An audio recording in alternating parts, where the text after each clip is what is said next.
9 years ago, a missing person case turned into a suspicious death when a body was found in a local pool. I spoke with an investigator still following leads to this day. Covering cold cases across the region, this is Mystery in the Mountains.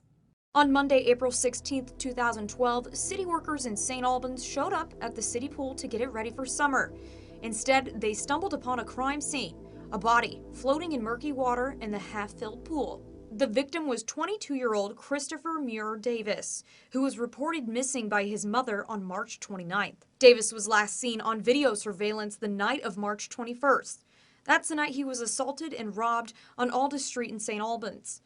Brian Ross and Travis Bugbee were convicted of stealing Davis's phone, prescription medication, and his wallet. Christopher Muir Davis's mother, Jen, says Chris did not know those men. He didn't really know them. I think he just met up with them. They were just maybe an acquaintance that night, but they definitely weren't friends. Lieutenant Ben Kuchar was the leading investigator at the time. Mr. Davis was with some other individuals. And they were walking basically through the streets of St. Albans.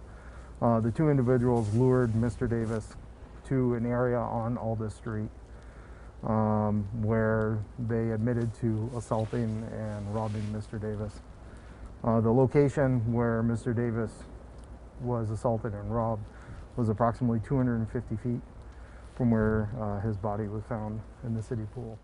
Jen says she knew something was wrong because she hadn't heard from Chris in several days. I firmly believe it was not an accident. I'm not quite sure. I've been down to the pool several times. The officer investigating the case has as well. I don't believe that Chris got into that pool by himself or accidentally slipped or anything like that. I really feel strongly there was some foul play. Lieutenant Kuchar says Davis was found in the same clothes last seen in video surveillance, and the cause of death was not apparent. It's a suspicious death because it was a victim of assault and robbery, and because Mr. Davis's body was found in the pool within 250 feet of the assault location. We're looking to find out how Mr. Davis ended up in the pool that night. During the time Davis was missing, there were a series of armed robberies, and he was considered a person of interest. Eventually, St. Albans Police Department cleared his name, believing he was not alive at the time of the robberies. Jen says he was a very family-oriented person and enjoyed spending time with the ones he loved. He was very involved in taking care of his family. Very kind and caring. Big heart, would literally take the shirt off his back to help anybody, no matter if he knew them or not. I'm really hoping that somebody who knows some information will come forth with it to the police and give our family some peace.